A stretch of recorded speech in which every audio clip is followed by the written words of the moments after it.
Welcome to another edition of the KO Corner. On the last video, one of our KO Corners, Rich, discussed the recent retirement of Andre S.O.G Ward, as he announced to the world last Thursday, September 21st, his decision to retire from the sport of boxing. Now, I think Rich did a great job with his video, expressing his thoughts, expressing his opinions on the matter, and did a great job analyzing and breaking down the career of Andre.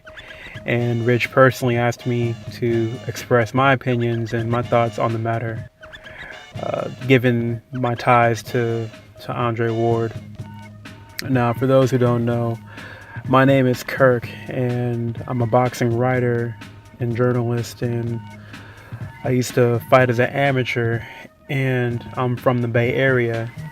So I'm from the same area Andre Ward is from, and I've had some encounters with Ward, and Rich wanted me to give my insight, and I do thank him for encouraging me to do so. I have a profound amount of respect for Andre Ward. I'm a fight fan first. I'm a fan and appreciator of boxing at the forefront first. That comes before anything. So as a fan, from a fan perspective, I can appreciate great talent and great fighters. And Andre Ward obviously is a great fighter and one of the best fighters that I've seen in my lifetime. I definitely wanted to pay homage and pay my respects to him. From a personal level, I think he's a great representation of what a person and what an athlete should be. He is a God-fearing man. Whether you believe in God or not, it's up to you. I'm not here to discuss anyone's religious practices or anything like that, but he gives his respect to God. He gives his respect to different opponents, to all of his opponents actually. And I think he's just a respectful person in general. Carries himself very well, very well spoken, articulate, a family man, gives back to the community, gives back to younger fighters in regards to offering any kind of insight. And I think his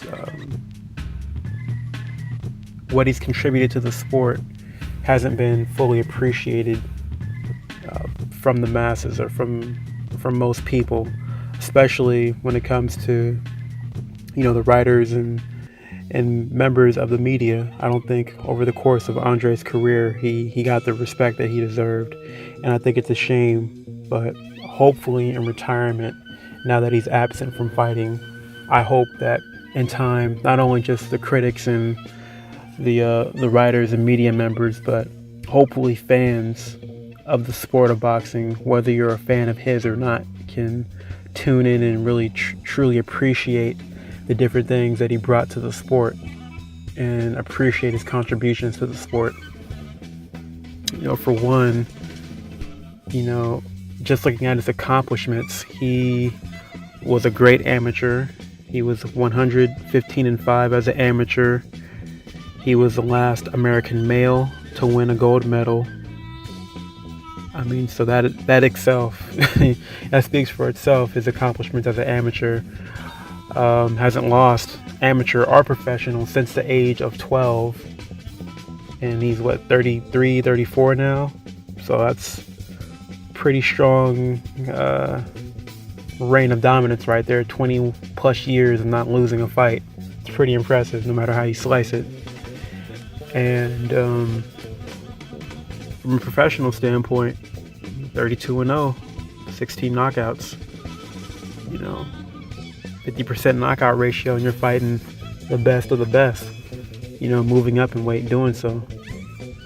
He, as a professional, he won the Super 6 World Boxing Classic at super middleweight, in which he had to go through the very best just to emerge as victor. That's impressive. He eventually moved up to 175 light heavyweight and became the unified champion in that weight class. Another impressive feat. I mean, it's pretty amazing to see a man clean out one division and then move up to another division and stake your flag there and, establish yourself as one of the best, if not the best fighter in the division. And he's established himself as the pound for pound best fighter in the sport. I think something that he has been, aside from Mayweather over the course of the last 10 years. And he never got his respect for that. A lot of times writers would have a Vasyl Lomachenko or a Roman Gonzalez or a Gennady Golovkin or a Manny Pacquiao or somebody else ahead of Andre as far as pound for pound goes. And I mean no disrespect to any of those other fighters. They are amazing fighters in their own right and they bring something unique to the table. But if we're going to go over an assessment of skills, and of course, how you assess skills is up to your own interpretation. But if we're going over an assessment of skills and resume, quality of opposition and accomplishment, I think you have to lean towards Andre Ward if you're not picking Floyd Mayweather. So I think it's very unfortunate he didn't get the credit he deserved, but we're giving it to him now. At least us true boxing fans are. Those from the KO corner, we definitely are. We're giving him his respect. He was one of the greatest fighters we've seen, and definitely, aside from Floyd Mayweather, the best fighter in the past 15 plus years, 20 years. And going over his personal accomplishments, as I just mentioned, professional accomplishments, which are many. I just think that as a fighter, the greatest trait that he possessed was his ability to adapt to any situation and adapt to any opponent. I mean, most guys, when we talk about fighters, they have a set style, or a certain variation of different moves or styles they can implement into a fight. With Andre Ward, I mean, he can do it all, which is a rare thing. And you can tell that he was influenced by the fighters who came before him.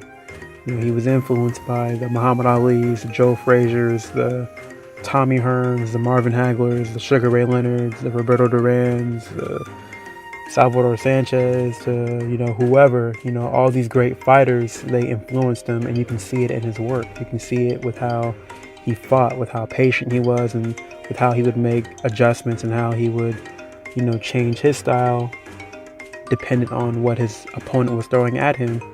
And in regards to just that great trait I mentioned, adaptability and intelligence, versatility, and those are great traits to have. Those are the most important traits to have, because to me, it shows you that he's willing and able to do anything that it takes to win the fight. And we saw that when he fought Sergey Kovalev. I mean, he essentially had to find a way to get within the powerful punching range of Kovalev. He had to find a way to get inside his range, nullify what he could do, nullify his offense, and he effectively had to run his offense in order to defeat Kovalev. And he had to essentially, enter the jaws of death, and he was able to do that.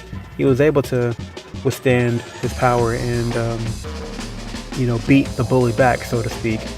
The first fight against Kovalev, was a Rocky-like performance. He came back, he was knocked down, got up, and said, "Nah, I'm not losing. I'm about to get this back," and he did that. And then in the second fight, the rematch earlier this year, he left no doubt as to who the superior fighter is, and he knocked the guy out. And I think that's all you can ask for. From what we should expect from the highest level of athlete is that they seek competition, and that when seeking competition, they rise to the occasion and they they increase their level of play and they come out on top. We saw that with, if we're going to go into other sports, we saw it with Michael Jordan, Kobe, Tom Brady, Aaron Rodgers. You can go to any sport, Floyd Mayweather, boxing, and see that Andre definitely did that, and it's a testament to an athlete's competitive nature and a testament to their greatness. So I just wanted to acknowledge that with Andre. As a Bay Area representative, I wanted to acknowledge and thank him for what he's done, because for those who don't know, anyone from the Bay Area, we love to see our people make it to the top, no matter the platform, whether it's sports, whether it's politics, or whether it's the arts of music or acting or whatever the case may be. If you're from the Bay Area, we want to see you make it to the top. Marshawn Lynch is a prime example. He's born and bred in Oakland, represents the Bay Area to the highest, to the fullest. And when he was in Seattle, even when we had that thing going on with the Niners and we were rivals, every person maybe outside of San Francisco that's in the Bay Area was rooting for Marshawn because he's from the Bay. And if you're from the Bay, or if you're playing for like one of our Bay Area teams, we embrace you. You embody what the Bay Area spirit is about. And plenty of athletes, Draymond Green, for instance, from the Warriors, who's not from the Bay Area, he's from Michigan, but he's become part of the culture.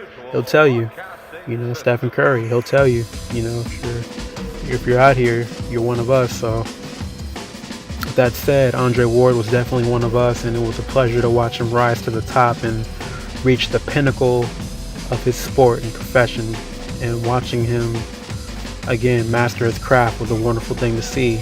And I'd be remiss if I did not mention Virgil Hunter, who is Andre's godfather and longtime trainer, because Virgil instilled valuable things within Andre. He instilled these values that we've seen carry Andre to the highest level of boxing and carry him to a high level in life, I believe.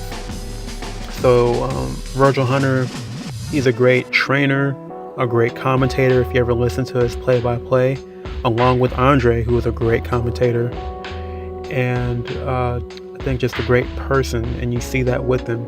So I'd be remiss if I didn't give him his respect and give him a shout out. He's won Trainer of the Year once, and I think he should win it again. Or should have won it on a few other occasions, but that's another discussion. But with Andre, another thing I wanted to touch on really quick is the first event that I ever covered as a journalist was the Andre Ward versus Chad Dawson fight, and that event was amazing. At the very end, of course, the main event was Andre Ward versus Chad Dawson, two guys who were pound for pound fighters, pound for pound fighters at the time. And Andre, showed who was the better fighter, essentially. And it was a great event. I met so many people, trainers, fighters. I met Andre and his family. I spoke to him briefly, real brief. I met Shane Mosley, Jeff Mayweather, Larry Merchant. Met a whole slew of people, and it validated my efforts as entering the world of covering boxing and being a journalist. And it was a great experience. And like I said, it validated all my hard work and effort up until that point. And since then I've covered other events. I covered Andre Ward versus Kovalev, the first one. I've covered some other events as well, but that was a great experience. And on another occasion, I met Andre out in Reno. We were doing the Olympic trials, or Reno was hosting the Olympic trials, and at the time I was finishing my education at the University of Nevada, Reno, as a journalism major, and I was also competing as an amateur boxer, and covering the sport, doing all of these things. And we were hosting the Olympic trials, and Andre was serving as a commentator for NBC for the weekend for the finals. And I had a chance to meet him, I think it was Thursday or Friday, and I actually ended up speaking to him one-on-one for about half an hour, which was cool because he didn't have to give his time to me to speak to me one-on-one, because who am I, essentially, and it turns out we know some of the same people. Mike Martino, who ran the event, he was a vice president for USA Boxing. He was in charge of scheduling the event, but he actually introduced us, and Andre actually recognized me from earlier because I've interviewed him from earlier fights and earlier events. But anyways, I ended up speaking to him the days to follow: Friday, Saturday, Sunday. I ended up talking to him again. Actually, he actually sought me out and was looking for me so that he can catch up with me and talk to me, which is crazy because he is an Olympic champion, a world champion, and who am I? I'm not really established or accomplished in my fields of work and not really known to him, but he went out of his way to speak to me on multiple occasions, and we chopped it up about boxing and about some life stuff. And to me, that's a testament of his character, and I can't thank him enough for his contributions. And for that, it's the little things that someone does that shows you their character and shows you how they are as a person. And I appreciate him for taking the time to go over things that we went over, so much respect to Andre for that. And again, as far as him as a fighter, his accomplishments are great.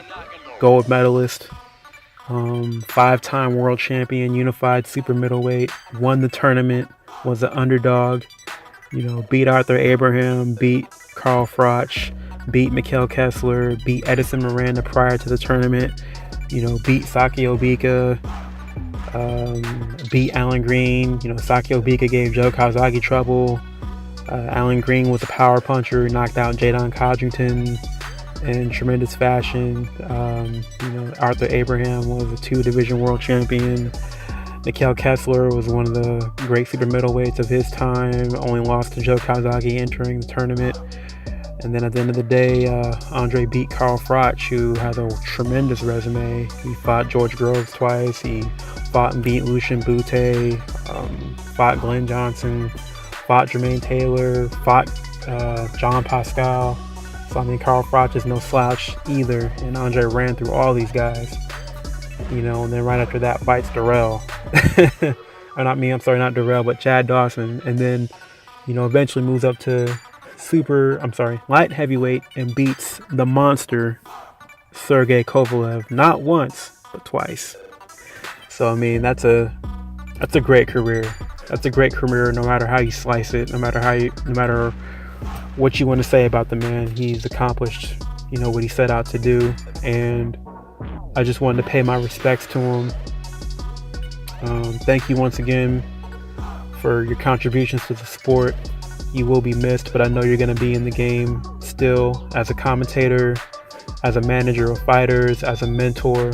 I know you mentor Shakur Stevenson. You mentor a young up-and-coming fighter, Joey Spencer, who was a wonderful amateur fighter, and he just turned pro, 17, and he trains at the gym up in Oakland or Hayward with Virgil Hunter and company.